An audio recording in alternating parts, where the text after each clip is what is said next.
Hi అండి. మీరంతా ఎలా ఉన్నారు? నేనైతే బాగున్నానండి. మీరంతా కూడా చాలా బాగుండాలని అమ్మవారిని ప్రార్థిస్తున్నాను. ఈరోజు రెసిపీ వచ్చేసి కొబ్బరి బూరెలు. బూరెలైతే చాలా టేస్టీగా ఉంటాయండి. వంట చేయడం రాని వాళ్ళు కూడా చాలా ఈజీగా చేసుకోవచ్చు. దీనికోసము రేషన్ బియ్యం తీసుకోవాలి. రేషన్ బియ్యాన్ని శుభ్రంగా కడుక్కొని నైట్ అంతా నానబెట్టుకొని పక్కన పెట్టుకోవాలి. ఇట్లా నానిన బియ్యాన్ని శుభ్రంగా కడుక్కున్న తర్వాత ఒక చిల్లీల గంటలోకి తీసుకొని వడకెట్టుకోవాలి. మార్నింగ్ చేసుకోవాలనుకుంటే నైట్ అంతా నానబెట్టుకోవాలండి. ఇంత వాటర్ అంతా పోయిన తర్వాత ఒక కాటన్ క్లాత్ ఏదైనా వేసుకుని దానిపైన మనం రైస్ వేసుకుని తడిపోయేంత వరకు ఆరనివ్వాలి. ఎక్కువసేపు అవసరం లేదండి. ఒక 10 నిమిషాలు ఆరితే సరిపోతుంది. ఈ లోపల కొబ్బరిని ముక్కలు తీసుకుని వెనకాల బ్లాక్ అంతా తీసేసుకుని మిక్సీలో వేసుకుని గ్రైండ్ చేసి పక్కన పెట్టుకోవాలి. ఇప్పుడు పెద్ద గిన్నె మిక్సీ జార్ తీసుకుని రైస్ వేసుకుని మెత్తగా గ్రైండ్ చేసుకుని మెత్తటి జల్లెడతో జల్లించుకుని ఎప్పటికప్పుడు పిండిని ఇలా ఒత్తుకోవాలండి. పిండి ఆరిపోకుండా దీనిపైనే తడి క్లాత్ వేసుకుని మూత వేయాలి. పిండి ఆరిపోకుండా ఉంటుంది.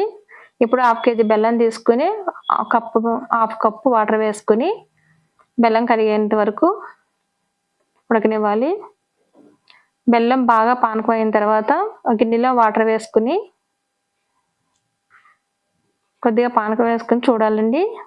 మనకి ఉండగట్టి చేత్తో తీసుకుంటే జారిపోయేటట్టుగా పానకం రావాలి.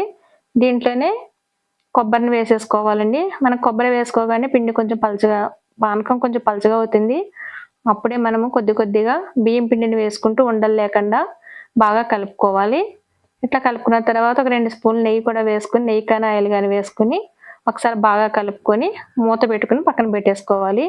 ఇప్పుడు ప్లాస్టిక్ కవర్ కానీ లేదనుకుంటే ఇలాంటి పేపర్ కానీ వేసుకుని సిల్వర్ పేపర్ కానీ వేసుకుని ఆయిల్ కానీ నెయ్యి కానీ రాసుకున్న తర్వాత చిన్న ఉండలుగా తీసుకుని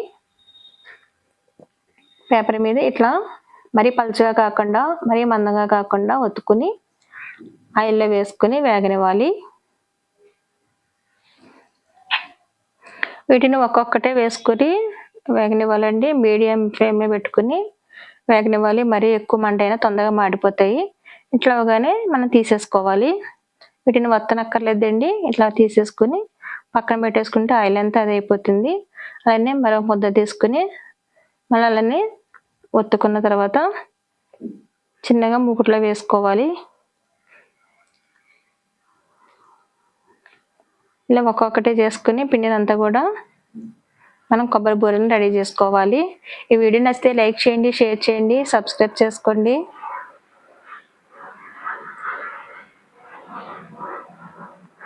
పిండిని అయితే మీడియం ఫ్లేమ్ పెట్టండి. హై ఫ్లేమ్ పెడితే లోపలంతా పచ్చిగా ఉండిపోతుంది. పైన కలర్ వచ్చేస్తుంది. చాలా ఈజీ అండి. కాకపోతే మనకు పిండి అయితే ఎక్కువ పట్టుకుని ఉంచుకోవాలి. పిండి తక్కువైతే కష్టం అండి.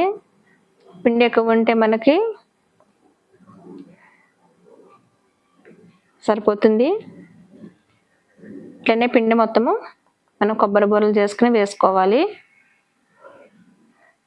ఒక్కొక్కటే వేసుకుంటూ కాల్చాలండి. చూసారా ఎంత బాగా పొంగినాయో పూరీలో.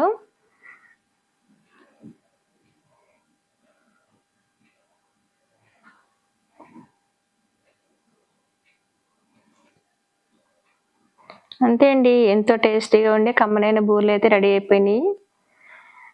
వీడియోని అయితే లైక్ చేయండి, షేర్ చేయండి, సబ్స్క్రైబ్ చేసుకోండి. Thank you for watching.